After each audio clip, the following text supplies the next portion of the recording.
Super Saravana stores.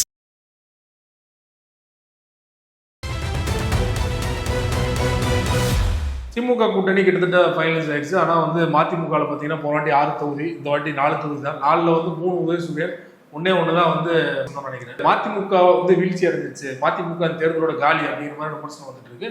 குறிப்பா கூட்டணி கட்சிகளை வந்து திமுக காவு வாங்குது அப்படிங்கிற விமர்சனம் வந்துருக்கு. அதிகாரம் இல்லாத போது ஜெயலலிதா 2 கம்யூனிஸ்டுக்கும் 3 சீட்டு கொடுத்தாங்க.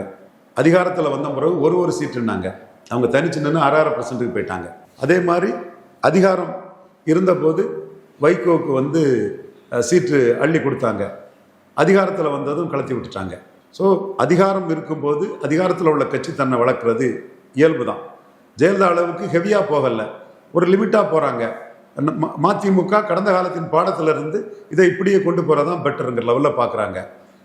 ஸோ அவங்களுக்கு ராசி இல்லை, அது இல்லைன்னா அண்ணனுக்கு எதிராக இழிவாகவும் வைகோ அண்ணனுக்கு எதிராக இழிவாகவும் தரங்கட்ட முறையிலும் பேசினவெல்லாம் நொந்து நூடுல்ஸ் ஆகக்கூடிய அளவுக்கு 3 முறை அவர் இருந்த கூட்டணி வெற்றி பெற்றிருக்கு. 4வது முறையும் அண்ணன் வைகோ அவர்களுடைய கூட்டணி வெற்றி பெறும். சில இடர்பாடுகள் தான், கஷ்டங்கள் தான். அரசியல் ஒரு பெரும் கூட்டணிக்குள்ளே இதெல்லாம் ஏற்றுக்கொண்டு தான் தீரணும். அது துரை வைகோ தம்பிக்கும் அது தெரியும். அதிகாரத்தில் இருக்கும்போது ஒரு நிலைப்பாடு, அதிகாரத்தை வந்ததுக்கு அப்புறம் ஒரு நிலைப்பாடுனா, மீண்டும் அதிகாரத்துக்கு வரணும்னு ஆசைப்பட்டேன்னா கூட்டணி கட்சிகளை வந்து சுமூகமாக கொண்டு போகணும் இல்லையா? அந்த இடத்துல ஸ்டாலின் வந்து இந்த இடத்துல தவறு பண்றாங்க. அதாவது தேமுதிக உள்ள வருது, 10 சீட்டு கொடுக்க வேண்டியது இருக்கு. தேமுதிக கேப்டன் விஜயகாந்த் சிம்பதி 2.7 விழுக்காடு ஓட்டு மக்களவையில் எடுத்திருக்கிறாங்க. விஜய் பிரபாகரன், பிரேமலதா விஜயகாந்த் பிரச்சாரம் நல்ல ஹிட்டாக இருக்குது. பிரபாகரன் ஒரு பையன் சாத்தூர்ல இருந்து எனக்கு எழுதுவான், விஜயகாந்துக்கு விசுவாசி. அந்த தம்பி ஒவ்வொரு இதுவும் பிரபாகரனுக்கு என்ன கூட்டம்ங்கிறதெல்லாம் எடுத்து அனுப்புவோம். நான் பார்த்தேன் ஊடகங்கள்ல அந்த அளவுக்கு அது வெளிச்சத்துக்கு வரல. இன்டெலிஜென்ஸ் மூலமா மு.க. ஸ்டாலினுக்கும் தெரியுது. அது மட்டும் இல்லை, வட தமிழகத்தில் ப்ரோ 1 இயர் நான் 1 இயர் கன்சால்டேஷனுக்கு 50 விழுக்காடு போகணும்னா விக்கிரவாண்டி ரிசல்ட்டை வந்து ஜெனரல் எலெக்ஷன்லையும் காட்டணும்னா விக்கிரவாண்டி 63, 50 போகும், 45 கூட போதும். அது கொண்டு வரணும்னா தேமுதிக வந்து பெரிய அளவுக்கு ஹெல்ப் பண்ணுவாங்க. தெலுங்கு தாய்மொழி சகோதர மக்கள் நாயுடு, ரெட்டி, போயர், ஒட்டர், தொட்டிய நாயக்கர், இந்த மாதிரி 24 மணி தெலுங்கு செட்டியார், தேவாங்கர் செட்டியார்னு அந்த சகோதரர்கள் வாக்கு வந்து கேப்டன் விஜயகாந்துக்கு ஒரு சிம்பதி இருக்குது. எல்லா மக்களும் இருக்கிறாங்க, குறிப்பாக இந்த மக்கள் இருக்கிறாங்க. அதே மாதிரி கொங்கு மண்டலத்தில் இந்த மக்கள் வாக்கு ரொம்ப அதிகம். இதெல்லாம் திமுகவுக்கு கன்சால்டேட் ஆகுது. விக்கிரவாண்டிலையும் பார்த்துட்டோம், ஈரோடு கிழக்குலையும் பார்த்துட்டோம். அருந்தையர் மக்கள் வந்து ஈரோடு கிழக்கில் கை சின்னத்துக்கு 80 விழுக்காடு போட்டாங்க. சீமானுக்கு எதிராக உதயசூரியனுக்கு 100 போட்டாங்க. சீமானுக்கு எதிராக அதில் சீமான் ஃபேக்டரி இருக்கு. ஸோ சீமானுக்கு இன்னொரு வகையில் பரையர் தேவேந்திரர்கள்ட்ட லாபம் வரும். ஸோ இந்த மாதிரி ஒரு அரசியல் சூழ்நிலையில் அவங்க இருக்கும்போது மேற்கு தமிழகத்தில் வட தமிழகத்திலையும் மேற்கு செந்தில் பாலாஜி, முத்துசாமி, ஒட்டஞ்சத்திரம் சக்கரபாணி, வெள்ளக்கோயில் சாமிநாதன், இன்னும் கொங்கு வேளாளர் கேண்டிடேட்ஸ்ன்னு கொங்கு வேளாளருக்கு எதிராக இல்லாமல் ஒரு சமூக நீதி பார்வையில் ப்ரோ கொங்கு வேளாளரும் நான் கொங்கு வேளாளர் கன்சால்டேஷனும் அவங்க தெளிவாக 50 விழுக்காடு வாக்கு போக முடியும். அதுக்கு தேமுதிக பலன் அளிக்கும். அதே மாதிரி மேற்கு மண்டலத்தில் பாமக எதிர்ப்பு தான் கேப்டன் விஜயகாந்தோட இது. எங்கள் அண்ணன் ரஜினிகாந்த் தோத்து போன இடத்துல உண்மை தானே, அதில் என்ன இருக்குது? நான் 2009 டாக்டர் ராமதாஸ, அன்பாளன் யாதவ், கிருஷ்ணகாந்தன் யாதவ், கஞ்சம் ரெட்டி, கவரா நாயுடு, உடையார் சங்கம் எல்லாத்தையும் சேர்த்து கள்ளர் சங்கம், அகமுடையார் சங்கம், தொண்டைமண்ட வேளாளர், கார்காத்த வேளாளர் எல்லா ஜாதி சங்கங்களையும் சேர்த்து திருமாவளவன் கன்சால்டேட்டும் போது நாங்கள் தோக்கடிச்சு காட்டணும். அந்த இடத்துக்குள்ள எங்களுக்கு முன்னாடியே 2006ஆம் ஆண்டு சிங்கத்தன் குகையிலே சந்திச்சது மாதிரி கேப்டன் விஜயகாந்த் வந்து விருத்தாச்சலத்தில் அடினா அடிக்கிறதுக்கும் வெட்டுனா வெட்டுறதுக்கும் குத்துனா குத்துறதுக்கும் உனக்கால இருக்கும்போது எனக்கு ஏண்டா ஆள் இருக்கக்கூடாதுன்னு கேட்டு அங்கே நின்று அவர் அந்த இடத்துக்குள்ள வெற்றி பெற்றவர். அன்னையிலேருந்து அவங்களுக்கு இடையில ஒரு இதுங்கும் போது விஜயகாந்த் இமேஜ் உள்ள தேமுதிக நிற்கும் போது அந்த பகுதியில் தேமுதிக விஜயகாந்த் சிம்பதி ஓட்டுகள், குறிப்பாக தெலுங்கு தாய்மொழி மக்கள் ஓட்ஸ், அங்கெல்லாம் லேண்ட் ஹோல்டிங் கம்யூனிட்டி, மற்ற கம்யூனிட்டியை இன்ஃப்ளூயன்ஸ் பண்ணக்கூடிய அளவுக்கு லேண்ட்லார்ட்ஸாக இந்த ரூலர்ஸாக இருக்கக்கூடியவங்க நாயுடு கம்யூனிட்டி. ஸோ இதெல்லாம் கன்சால்டேஷனுக்கு பயன்படுன்னு சொல்லும்போது அவங்களுக்கு 10 சீட்டு கொடுத்து விஜயகாந்த் இமேஜ், பிரேமலதா பிரச்சாரம், இது தம்பி பிரபாகரனோட இது எல்லாமே சேர்த்து பண்ணும்போது மற்றவங்களுக்கு சீட்டை குறைக்க வேண்டியதாகுது. நீங்கள் இந்த இடத்துக்குள்ள தேமுதிகவை சேர்த்ததும் மதிமுகவை ஜெயலலிதா கலத்தி விட்ட வரலாறு உண்டு. இல்லை, இப்போ தேமுதிக 10+1 கொடுத்தது தான் வந்து கூட்டணிக்குள்ள பெரிய அதிர்ச்சி ஆயிடுது. கடைசி நேரத்தில் வந்து அதிகமான சீட் வாங்கிட்டு நீங்கள் அப்படி பார்க்கக்கூடாது. விசிக வந்து 6 சீட்டே கம்மி, இந்த வாட்டி வந்து அதை விட குறைவாக கொடுக்கறதா வாய்ப்பு இருந்ததுன்னா வந்து அவங்க எதுக்கு வந்து திமுக வெற்றிக்காக வந்து அவங்க கட்சியை வந்து குறைச்சி மதிப்பிடணும் அப்படின்ற மாதிரி பார்க்க. இவங்களுக்கு வேற ஆப்ஷன் இல்லை. யாரு? விசிகாவுக்கு, மற்ற கட்சிகளுக்கு. காங்கிரஸ் விஜயை காட்டி ஒரு ஆப்ஷனை உருவாக்கி 3 எம்எல்ஏயும் ஒரு ராய்சமாக வாங்கிட்டான், அல்லது இதோட ரொம்ப குறைச்சி கூட கொடுத்துருப்பாரு. இந்த இடத்துக்குள்ள காங்கிரஸுக்கு ஆப்ஷனை உயர்த்தின விஜய்க்கு அடிமேல் அடி விழுந்துட்டு இருக்குது. இது தேமுதிகவுக்கு அதிமுக ஆப்ஷனை வேலுமணி கொடுத்தாரு, எடப்பாடி கொடுக்கல. வேலுமணி கொடுக்கும்போது அங்கே போனால் அது வந்து ஒரு வேற டைப்பில் அந்த அரசியல் உருவாயிடக்கூடாது. காஸ்ட் கான்ட்ராக்ஷனை விட இந்து கன்சால்டேஷன் மாதிரி சில இதுகள் போயிடக்கூடாது. ஸ்டாலின் சாதுரியமாக புத்திசாலித்தனமாக தேமுதிகவை தன் பக்கம் எடுத்துட்டார். கொடுத்தது கூட்டணிக்கு பலம் சேர்க்கும் நினைக்கிறீங்களா? கண்டிப்பாக கூட்டணிக்கு பலம் சேர்க்கும். மேற்கையும் வடக்கையும் 50 விழுக்காடு போலரைசேஷனில் திமுக அணி போகிறதுக்குள்ள ஒரு வழிவகை கூட அது செய்யும். நீங்களே வந்து கூட்டணியில் சேர்றதுக்கு முன்னாடி பல நேர்காணல சொல்லியிருக்கீங்க, தேமுதிகலாம் ஒன்றும் இல்லை, 1/2% வாக்கு கூட இல்லை. தெளிவாக தேமுதிகவோட ப்ளஸ்ஸை நான் ஒருத்தன் மட்டும்தான் பேசினேன். நீங்கள் அபாண்டமாக இதை பேசுகிறீங்க. அந்த இடத்துக்குள்ள எடப்பாடி பழனிசாமி 5 சீட்டு கொடுக்கும்போதே நான் தான் சொன்னேன், இவங்க ரொம்ப கான்ட்ரிபியூட் பண்ணியிருக்காங்க, இல்லது கோயம்புத்தூர்ல டெபாசிட் வந்திருக்காங்கிறத நான் தான் தெளிவாக சொன்னேன். இன்னும் சொல்லப்போனால் இந்த கருத்தை ஒரு முக்கியமான இடத்துல ஒருத்தர் சொல்லும்போது நான் தான் இந்த கருத்தை சொன்னேன். அவங்க வந்தால் மேற்கையும் வடக்கையும் 50 விழுக்காடு போகிறதுக்கு வாய்ப்பு இருக்குது, தேனி விருதுநர்லாம் அவங்களுக்கு செல்வாக்கு இருக்குங்கிறத நான் தான் சொன்னேன். இன்னும் சொல்லப்போனால் இந்த உண்மையை நான் சொல்கிறோம்னா கேப்டன் விஜயகாந்த் மீது மிகுந்த பற்றும் மதிப்பும் மரியாதையும் கொண்டவன். அந்த குட்டிகளுக்கு நான் என்னைக்கும் அவங்கள உயர்த்தி தான் பேசுவேன். விசிகாக்கு 6 சீட்டு கொடுப்பாங்கன்னு நினைக்கிறீங்களா, இல்லை குறைத்து வந்து போன வாட்டி விட கம்மியாக தான் கொடுக்க வாய்ப்பு இருக்கு? 8 சீட்டு வந்து நாங்கள் வந்து பேரம் பேச மாட்டோம், வந்து கூட்டணி தான் முக்கியம் அப்படின்னு உறுதியா இருக்காரு. 8 சீட்டு வரை கொடுக்கலாம். நாங்கள் 2021 ரஜினிகாந்த் அவர்கள் அரசியலுக்கு வரணும்னு விரும்பின நாட்கள்ல நீங்கள் ஒருத்தர். அதை ஒரு தினம் சமீபத்தில் பேசும்போது பார்த்தீங்கன்னா திமுக மிரட்டி தான் வந்து ரஜினி அவர்கள் அரசியலுக்கு வரல, விஜய் அவரோட மன வலிமை ரஜினிக்கு இல்லைன்னு சொல்லியிருக்காரு. சீமானுக்கு மன வலிமை விஜய்க்கு இல்லை. கமல்ஹாசன் 2.0 வாட்டு விஜய் இருக்கிறாரு. இதைத்தான் ரஜினி ரசிகர்கள் இதை பண்ணணும். சீமான் 214 சுத்த பேர்ரா களத்துக்குள்ள நிற்கிறாரு. விக்கிரவாண்டி ஈரோடு களத்தில் போலீஸ் ஸ்டேஷன் கண்டு பயப்படாம களத்துக்குள்ள நின்னாரு. களத்துக்குள்ள வராத விஜய கோழை நாய் களத்தை விட்டு ஓடிட்டான்னு அடிச்சாரு. கொடும் ஜனியன்னு சொந்த காலில் நிற்காம எம்ஜிஆர் ஜெயலலிதா பேருக்கு பின்னாடி ஒளியக்கூடிய விஜய கொடும் ஜனியன்னு சீமான் அடிக்கிறாரு. இதைத்தான் ரஜினிகாந்த் ரசிகர்களும் சிவகார்த்திகேயன் ரசிகர்களும் மக்கள் மத்தியில் கொண்டு போனோம். ரஜினியை பற்றி அவர் பேசுறதெல்லாம் தூர தள்ளி போட்டு தூரத்துக்கு போட்டுருணும். விஜய் கோழை, சீமான் சுத்த வீரன். விஜய் பார்ட் டைம் பொலிட்டிஷியன், சீமான் ஃபுல் டைம் பொலிட்டிஷியன். சீமான் அவர்கள் விட்டுருங்க சார், ரஜினிகாந்த் அவர்கள் ஏன் அரசியலுக்கு வரல? உடல்நிலை சரியில்லை. எங்க அண்ணனுக்கு உடல்நிலை தான் முக்கியம். அதைத்தான் நான் சொன்னேன், நான் அதை பேசினேன். அது மட்டும் இல்லை, அன்னைக்குள்ள சூழ்நிலையில அவர் ஸ்டாலினுக்கு எதிராட்டு அல்லது எப்படி ஓட்டு போடணுங்கிற மாதிரி ஒரு அறிக்கை விடணும்னு சொல்லும்போது நான் தான் அண்ணனை தடுத்தேன். அண்ணன் தேவையில்லை, நம்ம அரசியலை விட்டு விலகியாச்சு, ஸ்டாலின் உங்கள் நண்பர் தான், ஓபிஎஸ் உங்களுக்கு முக்கியத்துவம் கொடுக்குறாரு, முதல்வரும் உங்களுக்கு எடப்பாடி பழனிசாமி உங்கள்கிட்ட நல்லா தான் இருக்கிறாரு, எல்லாருமே நீங்கள் நல்ல பிள்ளையா இருக்கும்போது நீங்கள் எதுக்குன்னே பிரதமர் உங்களை மதிக்கிறாரு, நீங்கள் ஒரு அறிக்கை கொடுத்து பகையை வாங்கணும். அந்த அறிக்கை கொடுக்க வந்தாரு ஸ்டாலின் அவர்களுக்கு எதிராக எப்படி வாக்களிக்கணுங்கிறது மாதிரி ஒரு அறிக்கை, யாருக்கு ஆதரவான அறிக்கையா இருக்கும், அந்த அறிக்கை ஸ்டாலினுக்கு எதிரான தன்மைக்குள்ள போகிறதுக்கு வாய்ப்பு உண்டு. நான் ஸ்டாலின் தான் மீண்டும் வருவார், எதுக்குன்னே உங்கள் நண்பர், நீங்கள் இந்த தேவையில்லாமல் பண்ணாதீங்கன்னு நான் சண்டை தான் போட்டேன் எங்கள் அண்ணன்கிட்ட. எங்கள் அண்ணனுக்கும் எனக்குள்ள உறவு அப்படிப்பட்டது. முகத்துக்கு நேரம் நான் சொல்லிடுவேன், அவருக்கும் என்ன தெரியும். ஸ்டாலின் அவர்களுக்கு எதிரான ஒரு அறிக்கை வரதுன்னா ரஜினிகாந்த் அவர்கள் என்ன கோவம் ஸ்டாலின் அவர்கள் அப்படி ஸ்டாலின் எதிரான அறிக்கைன்னு இல்லை, இப்படியெல்லாம் ஓட்டு போடணும்னு வற்புறுத்தி ஒரு அறிக்கை, அது நமக்கு தேவையில்லைன்னு நான் தடுத்தேன். அந்த அறிக்கையை யார் உங்கள்கிட்ட சொல்லியிருப்பாங்கன்னு தெரியுமா? அவங்க தன்னிச்சையா வந்து ரஜினிகாந்த் அவர்கள் எடுத்து முடிவோ அந்த அறிக்கை வெளியிடணும் அப்படிங்கிறது எல்லா பின்னணியில் யாராவது இருந்தாங்க. அவர் அந்த அறிக்கையை விடலாங்கிற எண்ணத்துல என்கிட்ட ஒரு கருத்தை கேட்கிறாரு. நான் சொல்றேன், நம்ம அரசியல் விட்டு விளையாச்சுன்னே, எல்லாத்துக்கும் நல்ல பிள்ளையா இருப்போம், பிரதமர் உங்களை மதிக்கிறாரு, பன்னீர் ஓபிஎஸ் உங்களை மதிக்கிறாரு, ஸ்டாலின் உங்க நண்பர் தான், அவர் தான் மீண்டும் முதல்வர் வருவாரு, நம்ம ஏன்னே ஒரு பகையை வாங்கணும், அரசியல்ல இருந்தா நம்ம இது. நான் ஸ்டாலினை எவ்வளவு விமர்சிச்சேன் எங்க அண்ணனுக்காக, இப்ப நான் ஸ்டாலின் விமர்சிக்கிறேன்னா எடப்பாடிக்காக மாட்டம் இல்லை. அப்போ எங்க அண்ணனுக்காக நான் ஸ்டாலினை விமர்சித்தேன். அப்போ எங்க அண்ணன் ரஜினிகாந்தும் அரசியலை விட்டு விலகின பிறகு அவருக்கு நண்பர் ஸ்டாலினுக்கு பாதிக்கக்கூடிய ஒரு இது ஏன் வேணும்னு சொன்னேன். அதைத்தான் நான் ஊடகத்திலும் சொன்னேன்.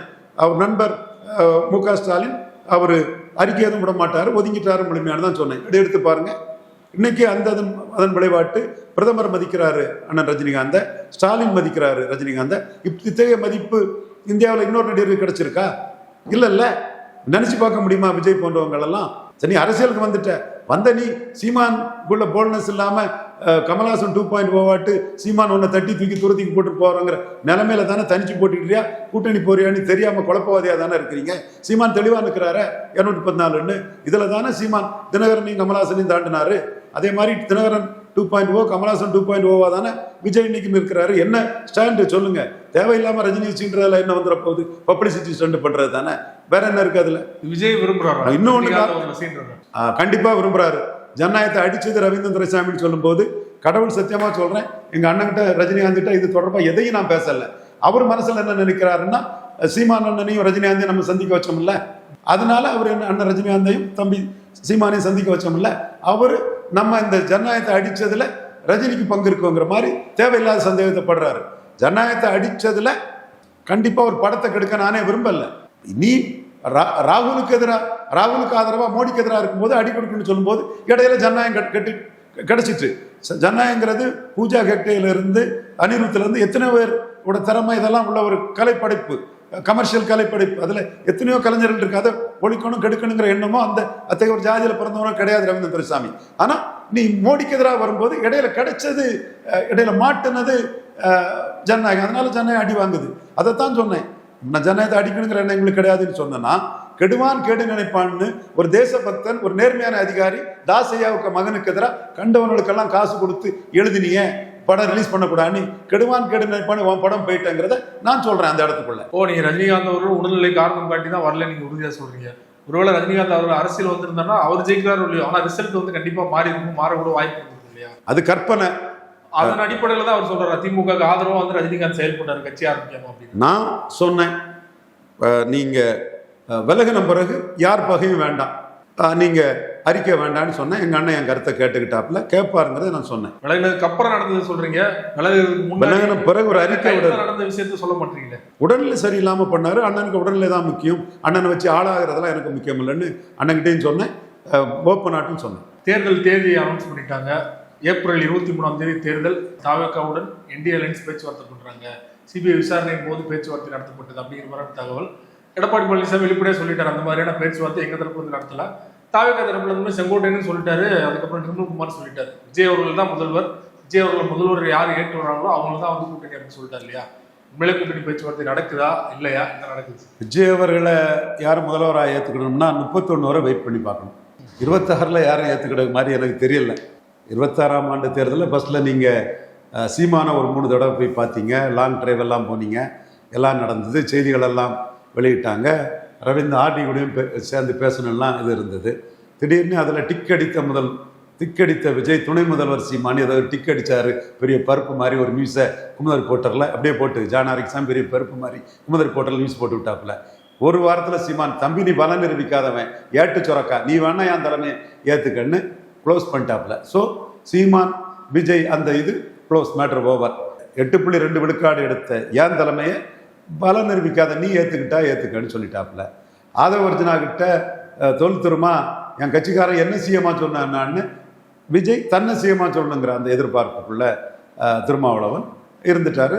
நானே சோதரர் சொன்னேன், வெற்றி கூட்டணி ஜெயிக்கிறத வரை அங்கேயே இருங்க, வெளியே வரணும்னா உங்களை சிஎம்மா ஒருத்தன் சொன்னான்னா ராமதாஸோ சீமானோ விஜயோ யாரோ சொன்னால் அதில் வாங்க, அதில் நீங்கள் ஒரு ட்ரையல் பார்க்கலாம், ஒன்றும் தப்பு இல்லை. ஒரு அட்டோர்னி பிரி சோதரர் சிஎம் கேண்டிடேட்டுங்கிறது ஒரு சமூக நீதி இதுதான்ங்கிறத சொல்லிட்டு வந்தேன் அவர்கிட்ட. சூர்யா ஹாஸ்பிட்டலில் உடல்நிலை பாதிக்கப்பட்டிருக்கும் போது பேசும்போது அதைத்தான் என் சகோதரர்கிட்ட சொல்லிட்டு வந்தேன். அடுத்து நீ பன்னீர் தெளி நான் சந்தனம் பூசுறேன்னு அன்புமணி கூட இவங்க ஒரு இதை பண்ணிட்டு இருந்தாங்க. அன்புமணி சேலம், தருமபுரி, விழுப்புரம், சிதம்பரம், கள்ளக்குறிச்சி, நாமக்கல் இங்கெல்லாம் ஸ்டாலினை விட பெரிய தலைவர், 80 எம்ஜிஆரை விட பெரிய தலைவர், 2009 ஜெயலலிதாவோட பெரிய தலைவரான எடப்பாடி பழனிசாமி கூட கூட்டணி பெறலான்னு அவர் எடப்பாடி கூட கூட்டணி போயிட்டாரு. அது ஓவர். அடுத்து காங்கிரஸில் மல்லிகார்ஜுன கார்கே நெத்தி அடியா பலன் நிரூபிக்காததுக்கு எங்கேயா ஓட்டு இருக்கு. அந்த முட்டாள்தனமா ராகுல் ஏதாவது சொன்னாருன்னா தூக்கி போடுங்கயா, ராகுல பலன் நிரூபிக்காதுன்னு ஓட்டு கிடையாது, நோ அலைன்ஸ்ட்டாரு. அதை சிதம்பரம் ரொம்ப தெளிவா சிதம்பரம் எந்த தேர்தலில் போட்டிட்டு இருக்காரு, என்ன ஓட்டு இருக்கு, என்னத்தான் பேச்சு எடுத்துடுறீங்க, சும்மா பிராண்டிங்கு 10 கோடி கொடுத்தா அவர் ஜானாரிக்காமி சொல்றதெல்லாம் பத்திரிகைகள் போடணுமான்னு அவர் பத்திரிகையாளர்கள் எல்லாம் நெத்தி அடியா அவர் இது பண்ணிட்டாரு. அப்போ இவரை சிஎம் கேண்டிடேட்டா 26 யாரும் ஒத்துக்கிறதுக்கு தயாரில்லை. சசிகலா கூட்டணி போறதா ஒரு தகவல் சுத்திட்டு இருந்தது. சசிகலா, ராமதாஸ், டாக்டர் கிருஷ்ணசாமி போன்றவர்கள் ஒத்துக்கிறதுக்கு வாய்ப்பு இருக்கு. ஏன்னா அவங்களுக்கு வேற எங்கேயும் கூட்டணி ஆப்ஷன் இல்லை. மற்ற இதெல்லாம் என்ன பேச்சுவார்த்தை நமக்கு தெரியுது. ஓரளவு எல்லாருமே செட்டில் ஆயிட்டாங்க. செட்டில் ஆகாம வெளியே இருக்குது யாரு? அன்புமணி செட்டில் ஆயிட்டாரு, ராமதாஸ் செட்டில் ஆகல, சசிகலா மேரி ஃப்ளோட் பண்ணியிருக்காங்க. பெரியவங்க ஜெயலலிதா உயிர் சொல்லி ராமதாஸ் இன்னைக்கு முடிவு அறிவிக்கிறார் யாருடைய கூட்டணி. அவர் இன்னைக்கு அறிவிப்பார், நாளைக்கு அறிவிப்பார், சும்மா சொல்லிட்டு இருப்பார். அவர் அறிவிக்கும் போது தான் அந்த அறிவிப்பை பார்க்கணும். 3 நாள் 4 நாள்னு சும்மா கெடு வச்சுட்டு இருப்பார். அதுக்கெல்லாம் நம்ம வெயிட்டேஜ் கொடுக்காண்டாம். அன்புமணி ஏன் முக்கியமான சக்தின்னு எடப்பாடி லாக் பண்ணிட்டாரு. ஸோ இந்த 3 பேர் தான் வெளியே இருக்காங்க. வேற யாருக்கு வெளியே இருக்கா? அவ்வளோதான். ஸோ இந்த 3 பேரில் யாராவது விஜய சிஎம் கேண்டிடேட்டாக சொல்லி வரலாம். அவருக்கும் நிறைய சீட்டு இருக்குது. கமல்ஹாசன் சரத்குமாருக்கு 40, பாரிவேந்தருக்கு 40, தினகரன் தேமுதிக 60 மாதிரி கொடுக்கலாம். கேண்டிடேட் கிடையாதுங்க. கேண்டிடேட்டு கிடையாது. அவருக்கு பிறந்த நாள் கேண்டிடேட் வந்து இல்லையா, இல்லைன்னா செலவு பண்ண தகுதியான ஆட்கள் அங்கே இல்லை. செலவு பண்ண தகுதியான ஆட்கள் இல்லை. அவருக்கு பிறந்த நாள் 35 இடத்துல தான் நடந்தது. 234 நடந்ததாட்டு தினத்தந்தி மோசடிக்கு துணை போனான். இன் டைம்ஸ் ஆஃப் இந்தியா மலையாளிகள் துணை போனாங்க. ஆனால் 35 இடத்துக்கு மேலே நடக்கலை. நான் டைம்ஸ் ஆஃப் இந்தியா, தினத்தந்தி எல்லாமே சொல்லி அடிக்கிறேன். யாராவது எனக்கு எவிடன்ஸ் தரலாம்ல? எவிடன்ஸ் கிடையாது. அப்போ 35 பேருக்கு மேலே 50,000 ரூபாய் செலவழிக்கிறதுக்கு அவருக்கு ஆள் இல்லை. அப்போ அவருக்கு கேண்டிடேட்டே ஒரு 50 பேர் தான் இருப்பான். அந்த 50 பேர் கூட இந்த பணத்தை செலவழிச்சது ஏதாவது ஒரு கூட்டணியில் கொண்டு நம்மளை சேர்த்துட மாட்டாரான்னு தான் செலவழிச்சான். இது பார்ட் டைம் பொலிட்டிஷியன். ஒரு கட்சி ஆரம்பிச்சிட்டும் விக்ரவாண்டி ஈரோடு கிழக்கில் நிற்கல, மக்களவை தேர்தலில் நிற்கல. கமல்ஹாசன் 2.0 கமல்ஹாசனாவது 39 எம்பி கேண்டிடேட் போட்டுட்டாரு. ஸோ இருக்கிறவங்க வந்து ஒன் டைம் ஏதாவது ஒரு இடத்துக்குள்ள ஒரு நல்ல கூட்டணியில் சீட்டு கிடைச்சா ஜெயித்திரலான்னு தான் பார்ப்பானே தவிர எவனும் வந்து தனிச்சு போட்டியிடக்கூடிய விஜய் நம்பி பணத்தை செலவழிக்க தயாரில்லை. 39 எம்பி கேண்டிடேட்னா செலவழிச்சிருப்பான். அது எம்பி கேண்டிடேட்னா செலவழிச்சா எம்எல்ஏல அறுவடை பண்ணிடலாம். 6 செக்மெண்ட் சேர்ந்த ஒரு லோக்சபாவில் நம்ம செலவழிச்சோம்னா அதில் ஒரு செக்மெண்ட்டை அசம்பிளியில் பிடிச்சிடலாம். தாவைக்கால பிடிக்கலாம், அல்லது நம்ம பலத்தை நிரூபித்தா சொந்த செல்வாக்கில் இன்னொரு கட்சியில் கூட பிடிச்சிடலாம். அது அந்த இன்வெஸ்ட்மெண்ட் வந்து ஒருத்தருன்னு நினைப்பான். இன்னைக்குள்ள அரசியல் அக்குமுலேட்டிங் பவர், அமாசிங் வெல்த், வியாபார அரசியல் தான். அந்த வியாபார அரசியலில் விஜய் நம்பி 234க்குள்ள இன்வெஸ்ட் பண்ண எவனும் வரமாட்டான், பணம் செலவழிக்க மாட்டான். என்ன கேரண்டி விஜய் நாளைக்கு அரசியலில் இருப்பாரா? நாளைக்கு இவர்கிட்ட நமக்கு தொடர்பு இருக்கா? எதுவும் இல்லை. அப்போ இதெல்லாம் தப்பா ஆடி இன்னைக்கு கமல்ஹாசன் 2.0 மோசமா உறுதியா சொல்றாரு சார் விஜய். நான் இனிமேல் சினிமா பக்கம் போக மாட்டேன், என்னுடைய ஒரே நோக்கம் வந்து அரசியல் தான் சொல்றாரு சார். அவர் சொல்லுவார் சார். அவர் சொல்றதெல்லாம் நம்ம தண்ணியில தான் சார் எழுதணும். அரசியல்வாதி சொல்றதெல்லாம் நம்ம எப்படி சார் நம்பி போக முடியும்? அவன் கணக்கு போடுவான். விஜய் அவன் நம்புனான்னா விஜய்க்கு அவனுக்கும் தொடர்பு இருந்தால் செலவழிப்பான். அது இல்லைன்னா செலவழிக்க மாட்டான்ல. அதைத்தான் நான் சொல்ல வர்றேன். கேரண்டி 234 தொகுதியிலும் போய் பிரச்சாரம் பண்ணாலோ, போய் வந்து இவருக்காக ஓட்டு கேட்டாரோ, அப்போ கூட வந்து தைரியமா நிற்பாங்களா? அப்போ கூட நிற்க மாட்டாங்க. இப்பவே விஜய்க்கு மாவட்ட செயலாளர்கள்லாம் அதிமுக மாவட்ட செயலாளர்கள் உள்கையாகி அந்த சூம் மீட்டிங்ல கூட்டணி பண்ணணும் 180 பேர் சொல்லிட்டான். தினத்தந்தியில ஹெட்டிங் போட்டான். அதுக்கெல்லாம் மறுக்கல நீங்க. அப்போ நீங்க எதையோ எதிர்பார்த்து அதெல்லாம் மறுக்கல. இப்போ ஈனசுரத்துல என்னத்தையோ மறுத்துட்டு இருக்கீங்க. எல்லாத்துக்குமே மறுப்பு. நீங்களே செய்தியை உருவாக்கிங்க, நீங்களே மறுப்பு போட்டிக்குவீங்க. இப்போ தாவேக்காவே அந்த செய்தியை உருவாக்குறதுக்கு நோக்கம் என்ன? கூட்டணி போகணுங்கிற ஐடியாவா? இல்லைன்னா எங்களுக்கு இவ்வளவு பலம் இருக்குது, எங்களை கூட்டணி வந்து இவ்வளவு பேர் கூப்பிடுறாங்க, எங்களுக்கு டிமாண்ட் காட்டுறதுக்காவா? டிமாண்டு வாங்கலான்னு நினைக்கிறாங்க. அதுக்கு யாரும் தயாரில்லை. எடப்பாடி பழனிசாமி எல்லாம் பழமும் தின்னு கொட்டையும் போட்டு ஒரு கவுண்டர் பண்ணுவார். எய்தர் எடப்பாடி யார் எலெக்ஷன். சாதாரண ஆள் இல்லை. நான் எப்பவுமே எடப்பாடியை நான் அண்டர் எஸ்டிமேட் பண்ணி பேசுனது கிடையாது. அப்போ அவர் வந்து என்ன பார்க்குறாரு? பாஜக ஒரு 6 விழுக்காடுக்கு பாஜக அவர் மதிப்பாருன்னு நான் கருதுறேன். 11 இருக்கு, 11 இருக்குங்கிறது என் கிளைம். அதில் பாதிக்க மதிப்பாருன்னு நான் பார்க்குறேன். அவரோட கிளைம். அசம்பிளியும் பார்லிமெண்ட்டையும் சேர்த்து ஒரு டிவைடட் பை 2 போடலாம். அது அவரோட பார்வையாக இருக்க முடியும். நான் பார்லிமெண்ட்டை வச்சு அண்ணாமலை லீடராக கிடைச்ச ஓட்டு அது சீட் வேணும்னு நான் கேட்பேன். அவர் 2021 அசம்பிளியை வச்சு சொல்லுவார். கடைசியில் 2ஐயும் சேர்த்து பை 2 ஒரு 6 விழுக்காட்டுக்கு பிஜேபியை மதிக்க வாய்ப்பு இருக்கு. அன்புமணியை ஒரு 3 விழுக்காடு கிட்ட மதிக்க வாய்ப்பு இருக்கு. தினகரனை ஒரு அடையாளம் கொடுக்கணும். ஒரு 3/4% தான் எடுத்திருக்காரு. அடையாளம் கொடுக்கறதுக்காக 3/4க்கு பதிலாக 1.5க்கு மதிச்சு 55.5 எடுத்தவர், ஆர்கேனரில் ஜெயித்தவர் எல்லாம் வச்சு முக்குளத்தூரில் வேற ஒரு அடையாளத்துக்கு வாங்கணுன்னு ஒரு 1.5 விழுக்காட்டுக்கு மதிப்பார். இதை தாண்டி விஜய் மதிக்கிறதுக்கு விஜய்கிட்ட என்ன ஓட்டு இருக்கு, என்ன டிரான்ஸ்ஃபர் பண்ண முடியும்? விஜய் முதல்வர்னா ஓட்டு விழும். விஜய் விழாத ஓட்டை எப்படி எடப்பாடிக்கு டிரான்ஸ்ஃபர் பண்ண முடியும்? ஓட்டர் தேஷ்முக லூசு பய ஏண்டா லூசு. விழாத ஓட்டை எவன்டா எந்த ஊர்லடா டிரான்ஸ்ஃபர் பண்ண முடியும்? லூசு பெரிய பருப்பு மாதிரி வந்து பேச வந்துட்டாங்க. இப்படியே போட்டுங்க இந்த வார்த்தையெல்லாம். ஐபிடிஎஸ் கருத்து கணிப்பு கூட பாத்தீங்கன்னா ஐபிடிஎஸ் கருப்பு குப்பை குடையில் தூக்கி போடு. விடு விடு விடு விடு விடு குப்பை குடையில் தூக்கி போடு. விடு விடு. ஒருவேளை வந்து விஜய் அவர்கள் கூட்டணிக்கு போனார்னா ஏதாவது மாற்றம் ஏற்படும் நினைக்கிறீங்களா? பல நிரூபிச்சுட்டு கூட்டணி போனா மாற்றம் ஏற்படும். பல நிரூபிக்காதவங்க கூட்டணிக்கு போனா என்ன அடைக்க முடியும்? இப்போ அவர்கிட்ட 0% தானே இருக்குது. சீமான் 8.22 எடுத்ததை பொறுக்க முடியாதவன் கற்பனையா ஏட்டு சுரக்காவை விஜய்க்கு பேசிட்டால ஓட்டு வந்துருமா? தேர்தல் ஆணையம் உழுது பயிரிட்டு அறுவடை பண்ணாதான் சுரக்கா. நீ கண்டஸ்ட் பண்ணி கேண்டிடேட் போட்டு வந்தாதான் ஓட்டு. கற்பனை ஓட்டு, ஏட்டு சுரக்கா ஓட்டெல்லாம் ஒரு ஓட்டாகுமா? பிரசாந்த் கிஷோருக்கு 30ன்னா 3 தானே வந்தது. அப்படியே தேஷ்முக்கு இந்த 3 தான் டிரான்ஸ்ஃபர் பண்ண முடியும். இப்போ வராத ஓட்டை ஒருத்தன் டிரான்ஸ்ஃபர் பண்ண முடியாது. சி ஓட்டர் தேஷ்முக்கு இந்த அடிப்படை அறிவு கூட இல்லாம ஓட்டிட்டு இருக்காங்க. என்னத்த சொல்ல. இப்போ எடப்பாடி பழனிசாமி தரப்புல இருந்து பேச்சுவார்த்தை பண்ணலன்னு உறுதியா சொல்லிட்டாரு. பாஜக தரப்புல இருந்து விஜயோட பேச்சுவார்த்தை பண்ணல நீங்க உறுதியா சொல்ல முடியுமா? பாஜக தரப்புல ஒவ்வொன்றா நான் சொல்றேன். ஜனநாயகம் படத்துக்கு 8ஆம் தேதியே சசிகலா ட்ரீட்மெண்ட் கிடைக்கும்னு நான் சொன்னேன். தெளிவா ஜனநாயகம் படம் இன்னைக்கு கூட வரல. ஜோசப் விஜய் என்ன தகுடு திருத்தங்கள் பண்ணினீங்க, என்ன டக்கால்ட்டி பண்ணீங்க. ஒரு தேசபக்தன் தாசையாவுக்கு மகனுக்கு எதிராக கூலிப்படையை பிடிச்சி பணம் கொடுத்து எப்படி எழுதுனீங்க. கெடுமான் கேட்டு நெட் பண்ணி அடிச்சு தகர்த்தமா இல்லையா ஜோசப் விஜய்? சொல்லி அடிப்பார் அடி, அடித்ததெல்லாம் வெற்றி அடிதான் அடின்னு சொல்லிதானே அடிச்சோம் ஜோசப் விஜய். 8ஆம் தேதி நியூஸ் 18 கிளிப்பிங்ஸ் எடுத்து பாருங்க. சொன்னேன், அடிச்சேன். அதுவும் சொன்னேன். என் சகோதரன் தமிழ், என் சகோதரி தமிழிசை, என் சகோதரன் நயினார் கருத்தை மீறி சொல்றேன், பிஎம்ஓ கருத்தா சொல்றேன்னு சொல்லி அடிச்சு அதுல ஜெயித்தேன். பெரிய லெவல் சொலிசிட்டர் ஜெனரல் இவங்களெல்லாம் வச்சு ஆர்கியூ பண்ணி அது காலியாச்சு. திரும்ப ரிவைசிங் கமிட்டிக்கு போறீங்க, அங்கேயும் ஒருத்தருக்கு உடல்நல சரியில்லைன்னு காலியாச்சு. தேர்தல் அறிவிச்சாச்சு. என்னைக்கே அவன் படம் வரப்போகுது. அதுல லாரன்ஸ் லட்சுமின்னு ஒரு படம், லவ் ஜிகாத்து, இந்துக்களுக்கு எதிராட்டு மத பிரச்சனை இருக்குன்னு சென்சாரே கிடையாதுன்ட்டாங்க சென்சார் போர்டு. அதே மாதிரி உங்க படத்துக்கும் இந்த மாதிரி மத பிரச்சனை இருக்குன்னு சென்சார் கிடையாதுன்னு சொல்லதுக்கு எத்தனை நிமிஷங்க ஆகும்? உங்க படத்தை அடிச்சு உடைச்சிருக்குது. என்ன பண்ணிட்டீங்க? ஒரு சென்சாருக்கு அது ஒரு போராட்டம் உண்டா? முதுகெலும்பு உண்டா? இவர் செங்கோட்டையில கேட்கிறேன், முதுகெலும்பு உண்டா? இவர் ஆதவர்ஜனாவை கேட்கிறேன், முதுகெலும்பு உண்டா? போராட்டம் பண்ண வேண்டியது தானே. நாங்க சொல்லி தானே அடிச்சோம். கேட்டா ரவீந்திர சாமி இவர் யாருங்க, அவர் சபரீசனுக்கு ஆளு, உதயநிதிக்கு ஆளையோ சொல்றதே சொல்லியா ஸ்டாலினுக்கு ஆளுன்னு சொல்லி தொலையா. அதாவது கொஞ்சம் மரியாதையா இருக்கும். நாங்க மோடிக்கு ஆளு, நீ ராகுல் காந்தியை பெரிய ஆளா பண்ணுன. இந்த நாட்டின் மானத்தை, RSS மானத்தை, இந்துக்களின் மானத்தை, இந்தியர்களின் மானத்தை, பாஜகவின் மானத்தை காப்பாத்தின மோடி உனக்கு தீய சக்தி, உங்களுக்கு தீய சக்தி. தம்பி உங்களை நான் மரியாதையா பேசுறேன். கொஞ்சம் இதுல வந்தாலும் என் தம்பி ஜோசப் விஜய்க்கு உரிய மரியாதை கொடுத்துறேன். தம்பி உங்களுக்கு தீய சக்தி. இந்த நாட்டுல ப்ரொபோஸ் பண்ண கேண்டிடேட்டை எய்த்து ஒர்க் பண்ணி நாட்டுல கண்ணியும் நேர்மை, வாக்கை காப்பாத்துறது, வாக்கு சுத்தமா இருக்கிறதெல்லாம் கெடுத்து குட்டிச்சவராக்கின இந்திரா காந்தி, எமர்ஜென்சியை கொண்டு வந்து சட்டத்தை மீறி ஆண்ட இந்திரா காந்தி, வாரிசு அரசியலில் சஞ்சய் காந்தி இறந்ததும் ராஜீவ் காந்தியை இம்போர்ட் பண்ண காங்கிரஸ் கட்சி, சோனியா காந்தி, இத்தாலிய குரூப்பு, ஊழலின் ஊற்றுக்கண்ணு, தூய சக்தி, நல்ல சக்தி. என்னையா நீங்க அரசியல் பண்ண வந்தீங்க? அதன் விளைவு தான் அடி கிடைக்கும் நாங்க சொன்னோம். இப்போ ஜனநாயக விஷயத்துல மோடி அவர்களையும் பாஜக அவர்களையும் விஜய் அவர்கள் வீரியம் எதிர்த்து ஒரு லீடரா ப்ரொஜெக்ட் எடுப்பாரா? கண்டிப்பா ஜனநாயக விஷயத்துல ராகுல் காந்திக்கு கூட விஜய் காப்னா பண்ணதான் இந்த அடிக்கு காரணம்.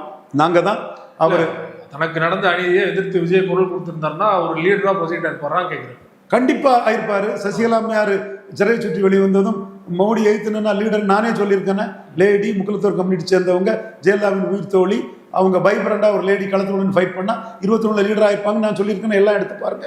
அதுலதான் விஜய் தவறு பண்ணிட்டார். அப்போ அந்த இடத்துல விஜய் தவறு பண்றாரு. நீ எய்த்துனா லீடர், நீ எய்த்து நிக்கலன்னா நீ சோரம் போயிட்டேன்னு உனக்கு முதுகெலும்பலன்னு அர்த்தம். என்னைய விசாரணை வரும்போது சீமான் எய்த்து நிக்கல, அதனாலதான் சீமான் லீடர். சிம்பல பிரச்சனை பண்ணும்போது சீமான் சின்னம் எதுன்னு போஸ்ட் ரொட்டி நிக்கல, அதனாலதான் 8.2.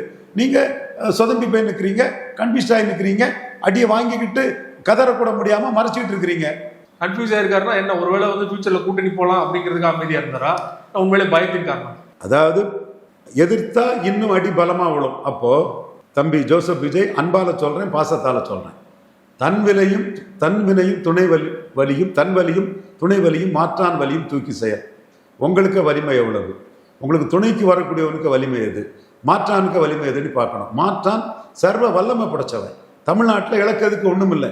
எத்தனை பேட்டியில சொல்லியிருப்பேன் ஜோசப் விஜய் தம்பிக்கு. சர்வ வல்லமை பொருந்தவன், இழக்கிறதுக்கு எதுவும் இல்லை, அவங்ககிட்ட கொஞ்சம் விடக்கூடாதுன்னு நான் தானே மோடி சார்பாக உங்களை வான் பண்ணிட்டு இருந்தேன். அதனால நான் தானே தமிழிசை நயனாரை மீறி சொல்லி அடிச்சிருக்கிறோம். ஸோ இந்த இடத்துக்குள்ள நீங்க உங்க தகுதிக்கு மீறி தமிழக முதல்வர் ஸ்டாலின் விமர்சனம் பண்ற மாதிரி ஜஸ்ட் லைக் தட் மோடி விமர்சனம் பண்ணி ராகுல் காந்திக்கு சிங்கிடியா, ஊதுகுழலா, ஒட்டுண்ணியா, தொங்கு சதையா இருந்ததோட விளைவை அனுபவிக்கிறீங்க. கொள்கை எதிரின்னு சொன்னதுதான் பெரிய தவறாயிடுச்சா? சொல்லாம விட்டுருந்தா இந்த அளவுக்கு விமர்சனம் ஆயிருக்காது. நீங்க ஏன் பிஜேபி எதிர்க்கலாம் அப்படின்னு? கொள்கை எதிரின்னு சொல்றதோட இல்ல, தேசிய கட்சிகள் தமிழ்நாட்டுக்கு எந்த பலனும் இல்லைன்னு 2 வரையும் சேர்த்து அடிச்சிருந்தா பொதுவா போயிருக்கும். சீமான் மாதிரி திமுகவும் அண்ணா திமுகவும் காங்கிரஸ் பாஜகவின் ஊதுகுழல், ஒட்டுணிகள், தொங்கு சதைகள் அவர் பாணிக்கு போயிட்டு இருப்பார்ல, எவனும் கண்டுக்க மாட்டான். 4 வரையும் எதுக்குறான், அவனையும் நம்ம எதிரியும் எதுக்குறான், நம்மளையும் எதுக்குறான், திமுக எதுக்குறான், அண்ணா திமுக இருக்கான எல்லாருமே அதை ஒரு ஸ்பெசிஃபிக்காக பார்க்க மாட்டாங்க. கொஞ்சம் தீக்காக்காரங்க மட்டும் பெரியார் அடிக்கிறானா தீக்காவை அடிக்கிறானு அவங்க மட்டும் பாஞ்சி பிராண்டிட்டு இருப்பாங்க. திமுக காரன் என்ன நினைப்பான்னா, நம்மள எதுக்குறான், அதிமுக சேராம இருந்தா போதும், அந்த மாதிரி நினைப்பான். மோடி என்ன நினைப்பாரு, இந்த கட்சி வந்து இனப்படுகொலையில் வந்த கட்சி தானே, நம்ம ஓபிசி தானே, அப்புறம் ஓபிசி தானேங்கிற மாதிரி மோடி ஒரு சாப்பிட்டா அதை பார்ப்பாரு. மனித குலத்தின் விரோதின்னு சொன்னாலும் கூட நீங்க வந்து ராகுல் நல்லவர் மோடி மோசமானவர்னு சொல்றதுல தான் சிக்கலாகுது. அந்த ஓட் ஸ்டோரி ஃபைட்ல ராகுல் அரெஸ்ட் ஆனார். ஸ்டாலினே அறிக்கை விடலைங்க.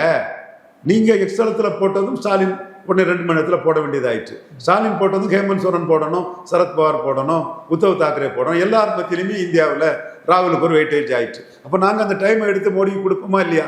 இவர் பேசாமல் இருந்தால் மற்றவங்களும் பேசாமல் இருந்திருப்பாரு. அப்போ இவர் அரெஸ்ட்டுக்கு இந்தியாவில் உள்ள எல்லா கட்சிகளையும் ரியாக்ட் பண்ணதுக்கு விஜய் வச்சு தொலைச்சிட்டாரு. அப்போ நமக்கு எதிராக ராகுல் காந்தியை லிஃப்ட் பண்ணி விட்றாரு. இதைத்தான் நடராஜன் மேட்டர்ல சொன்னோம். மதுரையில் டிமானிட்டேஷனுக்கு எதிராக நடராஜன் பேசினார். இந்தியன் எக்ஸ்பிரஸ்ல வந்தது. உடனே எடுத்து ஸ்கேன் பண்ணி மோடிக்கு அனுப்பிட்டோம். அப்பதான் இவர் ராகுல் காடு நமக்கு என்னைக்கு எதிரிதாங்கிறத மோடி முடிவு பண்ணிட்டார். அதுதான் சசிகலா அம்மையார் கடைசி வர மோடி சைடு வர முடியல. அந்த அம்மையார் கூட எந்த தப்பு பண்ணலை. ஐயா நடராஜன் வந்து காங்கிரஸ் கூட காப்னா பண்ணதுதான். அதே மாதிரி இவர் ராகுல் காந்தி நல்ல ஒரு உத்தமர் இதுன்னு சொல்லிட்டு பார்கெனிங் ஏற்றி விட்டுட்டாரு. ஒரு ராஜ்யசபா 3 எம்எல்ஏ. இதெல்லாம் தேவையா விஜய்க்கு? அப்ப இதுதான் மோடி கிட்ட அடி வாங்குறாரு. விசாரணைக்காக விட்னஸ்ன்னா இங்க வந்தே விசாரிச்சுட்டு போகலாம். 3 தடவை கூப்பிட்டாச்சு. இன்னும் எத்தனை தடவை கூப்பிடுவாங்கன்னு தெரியாது. எத்தனாவது முறை கூப்பிடும் போது அக்யூஸ்ட்னு சொல்லுவாங்கன்னு தெரியாது. அக்யூஸ்ட்னு ஒரு நாள் தினகரன் சொன்ன மாதிரி சொல்லிவிடுவாங்க. அதுக்கும் வாய்ப்பு இருக்கு. அப்போ அதெல்லாம் டெண்டர் புக்கில் வச்சு உங்களை ஏன் இப்படி ஹராஸ் பண்றாங்க? ராகுல் காந்திக்கு ஆளாட்டு நீங்க போனது தப்பு. ஜோசப் விஜய் நல்ல சகோதரர் தான். அவரு மோடியை கூட வந்து பார்த்துருக்கிறாரு. ஜெயலலிதாவுக்கு அம்மையாருக்கு எதிராக அதெல்லாம் நம்ம வரவேற்கிறோம் அவரை. அதே மாதிரி ஒரு சர்க்கார் படம்லாம் 3 தடவை பார்த்து ஸ்டைலிஷாக நடிச்சிருந்தாரு. ராகுலுக்கு எடுப்படியா போனதுதான் உங்களுக்கு இவ்வளவு துயரத்துக்கு காரணம். கரூர் விஜய் அவர்கள் கன்வீட் ஆக கூட வாய்ப்பு இருக்கா? கண்டிப்பா அரசியல் சூழ்நிலைக்கு தக்கன, விஜய்க்கு நடவடிக்கைகளுக்கு தக்கன, அவர் மேல எவிடன்ஸ் தெளிவா இருந்ததுன்னா அக்யூஸ்ட் ஆகி ஸ்பீடி ட்ரையல்ல கன்வீட் ஆகிறதுக்கு வாய்ப்பு உண்டு. அரசியல் சூழல் தகுந்தன்னு சொன்னீங்க. சூழல் தகுந்துதான் விஜய் அவர்கள்ட்ட பாஜக என்ன எதிர்பார்க்கறாங்க? பாஜக அரசியலை விட்டு ஓடிடணும். நீ 29 ஆளானா பிரச்சனை இல்லை. நீ 24 விஜய் ஆளாயிருந்தா பாஜக வரவேற்றிருக்கும். நானும் வரவேற்றிருக்கிறேன். ஜோசப் விஜய் சகோதர மாதிரி சொன்ன தம்பி, இப்போ எடுத்து சொன்ன தம்பி. அந்த மதவரியம் ஜான ஆரோக்கியசாமி பேச்சை கேட்டு இப்படி பறிகட்டு போனீங்களே தம்பி. 39 கண்டஸ்ட் பண்ணுங்க. இரவு பாடசாலை நல்லது, குருதி கூட நல்லது, பெருந்தலைவர் காமராஜ் படத்தை வச்சிருக்கதை நான் வரவேற்கிறேன். எல்லாம் தம்பி ஜோசப் விஜய்கிட்ட நான் சொன்னேன். 39 போடுங்கன்னு சொன்னேன். புஷி ஆனந்த் கூட என்கிட்ட பேசினாரு. 39 போடுங்கன்னு சொன்னேன். ஏன் எதிர்பார்ப்பு என்னன்னா, நீங்க 39 போட்டா ஒரு 7-8 ராகுலுக்கு அடிபட்டுரும். நீங்க திருவனந்தபுரம் ஆற்றிங்கல்ல கேண்டிடேட் போட்டா கூட ராஜீவ் சந்திரசேகரும் முரளிதரன் கூட ஜெயித்திருப்பாங்க. இங்க சகோதரி சௌமியா அன்புமணி ஜெயித்திருப்பாங்க. இங்க அன்பு தம்பி விஜய பிரபாரன் ஜெயித்திருப்பான். இது சிதம்பரமும் விழுப்புரமும் அடி வாங்கியிருக்கோம். கள்ளக்குறிச்சி நாமக்கல் ஜெயித்திருக்கோம். ஸோ மொத்தத்தில் கோயம்புத்தூர் அரக்கோணம்னு மொத்தத்தில் ஓபிஎஸ்ன்னு மொத்தத்தில் ஒரு குறைஞ்சபட்சம் ஒரு 6-7 தொகுதியாவது ராகுல் காந்திக்கு அடிபட்டிருக்கோம். 39 ராகுல் அடி ஜெயித்திருக்காது. அப்ப நீங்க 6-7 தொகுதி வந்து அடிபட்டிருக்கோம். ஆனா விஜய்க்கு வராது இல்லையா? அது வந்து என்டிஎல் தானே போயிருக்கோம். விஜய் எவ்வளவு பெரிய சக்தியா இருப்பார்ல, எவ்வளவு சக்தின்னு தெரிஞ்சிருக்கும்ல, பலம் தெரிஞ்சிருக்கும்ல விஜய்க்கு. ராமதாஸுக்கு பலம் 89 தெரிஞ்ச மாதிரி, கமல்ஹாசனுக்கு பலம் தெரிஞ்ச மாதிரி நீங்க தான் பெரிய இதாச்ச பலம் தெரிஞ்சிருக்கும்ல. அப்போ நீங்க வந்து ராகுலுக்கு இந்த அடி வரக்கூடாதுன்னு மதவெறியில ஜான ஆரோக்கியசாமி முடிவெடுத்தாரு.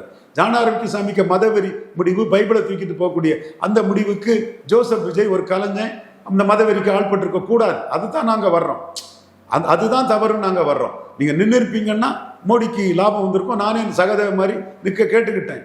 நிக்கலங்கும் போது மோடி கிட்ட நாங்க ரிப்போர்ட் பண்றோம். இது ராகுல் காந்திக்கு ஆளு நின்னா ராகுல் காந்திக்கு பாதிப்பு முடிவு பண்ணிட்டாங்க. முதுகெலும்பு இல்லை, பார்லிமெண்ட்னா ராகுல் தான், சோரியா குடும்பம் தான், இந்திரா காந்தி குடும்பம் தான் ஒரு அச்சத்துல ஒரு அரசியல். அப்ப நீங்க எதுக்கு அரசியல் கட்சி ஆரம்பிச்சிருக்கீங்க? பார்லிமெண்ட் தான் ராகுல் காந்தினா what nonsense, why you have protected party, அது ஏன் பேசாம இருக்கிறீங்க? அப்போ அந்த இடத்துல ராகுலுக்காக கட்சி ஆரம்பிச்சுங்களா? மோடி கிட்ட நாங்க தெரிவிக்கிறோம். அதுக்கு பிறகு இந்த ஓட் ஷோரில் அவர் விட்ட அறிக்கை தான் மோடிக்கு வந்து பிஎம்ஓக்கு வந்து ஒரு பெரிய கோபத்தை கொடுத்தது. அது எங்களுக்கு புரிஞ்சதுனால தான் 8ஆம் தேதியை டிக்ளேர் பண்ணோம். அது தமிழிசை நயனாரை மீறி தான் டிக்ளேர் பண்ணோம். ஜோசப் விஜய் தம்பி புரியுதா? நீங்க தனித்து நின்னா கண்டிப்பா வந்து 4 கார்னர் போயிட்டு திமுக ஜெயிச்சிடும். நீங்க எங்க கூட வந்தீங்கன்னா திமுக தோத்துரும்.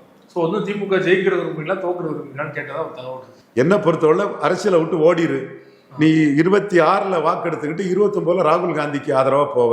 எங்களுக்கு இந்தியா அலையன்ஸுக்கு வந்தா இந்தியா அலையன்ஸ் ஜெயிக்க கூட வாய்ப்பு இருக்கு இல்லையா? எங்களுக்கு பார்லிமெண்ட் தான் முக்கியம். சசிகலா வந்து குருமூர்த்தி சாக்கடை ஜலம்னாலும் வீடு தீப்பெட்டி எறியும் போது அதை கொண்டு அணைக்கணும்னு சொன்னாரு. சசிகலா தான் எல்லாரும் சுப்பிரமணிய சாமி சொன்னாரு. முக்கியம் 2026ல வந்து திமுக ஜெயிச்சாலும் பரவாயில்ல முடிவு கொண்டாங்களா பாஜக சொன்னாரு. பொன் ராதாகிருஷ்ணன் எம்ஜிஆர் புற சசிகலா தான் சொன்னார். நாங்கள் சொன்னோம் மோடிஜி இன்பிளிஸ் அலையன்ஸுக்குள்ள சசிகலா வர முடியாதுன்னு சொன்னோம். எது நடந்தது? அப்போ எங்களை பொறுத்தவரை 29 மோடி ஜெயிக்கிறதா எங்களுக்கு முக்கியம். எடப்பாடி பழனிசாமிக்கு 24 மோடி ஜெயிக்கிறது முக்கியம் இல்லை. எங்களுக்கு வந்து 26 அவ்வளோ முக்கியம் இல்லை. காங்கிரஸ் தான் எங்களுக்கு எதிரியே தவிர ஸ்டாலினுக்கு நாங்கள் ஒன்றும் எதிரி கிடையாது. காங்கிரஸ் கூட இருக்கக்கூடிய ஸ்டாலின் தான் எங்களுக்கு எதிரி. எதிரி இல்லை சார். அது என்டிஏ அலையன்ஸ் வந்து என்ன எங்க கருத்து தாங்க இந்த இடத்துல எங்க கருத்து தாங்க மோடிக்கு கருத்து. இதுக்கு மேல இதுல சொல்றதுக்கு ஒண்ணும் இல்லை. நீங்க சொல்றத மோடி கேட்கிறாரா? அப்படியெல்லாம் இல்ல. நான் ரெட்டையில ஃப்ரீஸ் பண்ணுன்னு சொன்னேன், மோடி கேட்கலையே. ரெட்டையில ஃப்ரீஸ் பண்ணா சசிகலா தலைவர் ஆய்வாருன்னு எடப்பாடி வச்சுதான் அதை தடுக்க முடியும்னு எடப்பாடி கிட்டே விட்டுட்டாரு. இதுல விஜய் ராகுல் காந்திக்கு ஆளு. இப்போ அவரு ஸ்ட்ரெங்தன் ஆனாருன்னா 29ல் ராகுல் காந்தியோட நிற்பாரு. அதனால விஜய் இப்போ ஸ்ட்ரெங்தன் ஆகக்கூடாது. அவரு இப்போ 24 லீவ் விட்ட மாதிரி 26ல் லீவ் விட்டுட்டு 29 பார்லிமெண்ட்டுக்கு அவர் நிற்கிறதுல பிரச்சனை இல்லை. 26ல் அவர் ஆளானா அது மோடிக்கு இங்கே 20 எம்பி தமிழ்நாட்டுக்குள்ள வரும். 29ல் கேரளாவில் 5 எம்பி வரும். இந்த ரெண்டையும் ராகுலுக்காக கெடுக்க வருவார் விஜய். ஸோ அதுதான் விஜய்கிட்ட பிரச்சனையே தவிர மற்றபடி பெரிய டான்சர், பெரிய சிங்களரும் பாராட்டக்கூடிய மிகப்பெரிய டான்சர், அதெல்லாம் சான்ஸே இல்லை. பெரிய என்டர்டெய்னர், அதுக்குள்ள நம்ம வரல. அது மட்டும் இல்லை, அவரோட தனிப்பட்ட வாழ்க்கையை பற்றி நான் நினைக்கும் வாய் திறக்க மாட்டேன். விஜய் அவர்கள் வந்து இந்த தேர்தலில் என்ன முடிவு எடுப்பாரு? கூட்டணி போவாரா, தனித்து போறா, நான் தேர்தலில் போட்டியிட மாட்டாரு? கமலஹாசன் மாதிரி குழம்பி போய் இருக்கிறாரு. 24ல் போட்டியிடுறது நல்லதுன்னு சொன்ன ரவீந்திரன் துரைசாமி சொல்றேன். போட்டியிடாம ஒதுங்கிறது சகோதரர் விஜய்க்கு நல்லது. நம்மெல்லாம் சகாதேவ மாதிரி தான் சொல்லுவோம், ஏற்றுக்கிடாது அவருக்கு விருப்பம். 10 கோடி ரூபா ஜானாரிக்கு சாமிக்கு கொடுத்துட்டோமே, நஷ்டமேனி பார்க்காண்டாம், கழுதை போயிட்டு போட்டு நீங்கள் 10 கோடி ரூபா கொடுத்ததுனால நீ எத்தனை கோடியே வரும்னு சொல்லிட்டு ஜனநாயகத்தை நாங்கள் காலி பண்ணிட்டோம். ஏன்னா மதவெறியை காட்டியிருக்க கூடாது, அவ்வளவுதான். பாசிட்டிவாக அரசியல் பண்ணியிருக்கணும். ராகுல் காந்திக்கு ஆளாட்டு மோடிக்கு எதிராக வந்திருக்க கூடாது. நீங்க எல்லாம் விஜயை வந்து வெற்றி பெற வைக்கணும், விஜய் சிஎம் ஆகணும் அப்படிங்கிறது எப்படி நீங்க மதவெறியில் சேர்ப்பீங்க? அப்படி வந்தா தப்பு இல்லை. அதுக்கு புள்ளியை 24லே போட்டிருக்கணும். கேண்டிடேட் போட்டா ராகுலுக்கு பாதிப்புன்னு ஓடி இருக்க கூடாது. அங்கதான் பிரச்சனை வருது. ராகுல் பாதிப்புனாலதான் ஒரு கேண்டிடேட் போல நீங்க எப்படி உறுதியாக சொல்ல முடியும்? ஜானாரிக்கு சாமி என்கிட்டே பேசினாரு. சீமானு நானும் இருக்கும் போதே சீமானுக்கே 4 விழுக்காடு தான் வரும்னு சொன்னாரு. பார்லிமெண்டாக்கும் ராகுல் காந்தி போயா, ராகுல் காந்தியாவது ஒன்னாதுன்னு நம்ம சொல்லி இவர்கிட்ட சண்டை போடும்போது சீமான் ஒரு முடிவு எடுத்தாரு. திமுக அண்ணா திமுக காங்கிரஸ் பாஜகவின் முதுகுழல் ஒட்டுணிகள்னு அந்த குடும்பத்தை போட்டு அடின்னு அடிச்சாரு. 8.2 எடுத்தாரு. Fortune favours the brave. Seeman போல்டான்னு 8.2 எடுத்தாரு. நீ வந்து விஜய்கிட்ட காசு வாங்கிட்டு ராகுல் காந்தி எடுத்து ஒன்றும் தேராதுன்னு ராகுல் காந்திக்காக பேசாம விட்ட மோடி அடிச்சு தவிர்க்கிறாரு. இதானங்க நடந்தது. இப்போ சீமான்கிட்ட மோடி கொஞ்சம் பாசிட்டிவா தான் இருப்பாரு. 2 வரையும் எதுக்காரு, அவங்கள ரொம்ப ஜாஸ்தி எதுக்காரு. பார்ட் டைம் பொலிட்டிஷியன் தான் ராகுல் காந்திங்கிறாரு, நம்மள ஃபுல் டைம் பொலிட்டிஷியன் சொல்றாரு. அப்புறம் ஓபிசி நம்மளும் ஓபிசிங்கிற ஒரு சாஃப்ட்னஸ் தான் மோடிக்கு சீமான் மேல இருக்கும். நீங்க வந்து மோடி அயோக்கியர் ராகுல் நல்லவர்கள் பண்ணதுனால தான் இவ்வளவு துன்பமும் துயரமும். ஒருவேளை கூட்டணி போனா செங்கோட்டை நிலைப்படனவா இருக்கும். எடப்பாடி அவர்கள் வேறுனே வந்து கோபி தொகுதி வந்து உங்களுக்கு கிடையாது. கூட்டணிக்கு எடப்பாடி நம்ம சேர்க்க மாட்டாரு, பலம் நிரூபிக்காத விஜய் சேர்க்க மாட்டாரு. இப்போ கூட நீங்க 24ல் பலம் நிரூபிச்சிருப்பீங்கன்னா ஈஸியா பலத்துக்கு தங்கின கூட்டணி போயிருக்கலாம். உங்க பலம் என்ன? Untested not proved. சிதம்பரம் அத்தனை பத்திரிகாரங்களையும் சுத்தியல் அடிச்சு மண்டையில் அடிச்சதாட்டு அத்தனை இல்லை. விஜயை பற்றி தப்பா எழுதக்கூடியவங்களை அன்டெஸ்டடு எந்த தேர்தலில் நின்னார்னு கேட்டுட்டாரு. மல்லிகார்ஜுன கார்கே பலம் நிரூபிக்காதியா, அவரை வச்சு என்னையா ஓட்டு வரும்னு சொல்லிட்டாரு. அதே தான் எடப்பாடி பழனிசாமி சொல்றாரு. ஒரு 4 விழுக்காடு பாஜகவுக்கு இருக்கும், 3 விழுக்காடு பாமக அன்புமணிக்கு இருக்கும், 1.5 விழுக்காடு தினகரனுக்கு இருக்கும். என்ன இருக்கும் விஜய்க்கு? எந்த தேர்தலில் போட்டிட்டாரு? இவரை ஏன் நான் தூக்கி சுமக்கணுங்கிறாரு எடப்பாடி பழனிசாமி. காலம் எப்படி மாறிட்டு பாருங்க. இவர் தான் பெரிய கட்சினார் ஒரு கட்டத்தில். ரொம்ப நன்றி சார். சமகால அரசியல் பல விஷயங்களோட பார்க்க முடியாது. மிக்க நன்றி. நன்றி.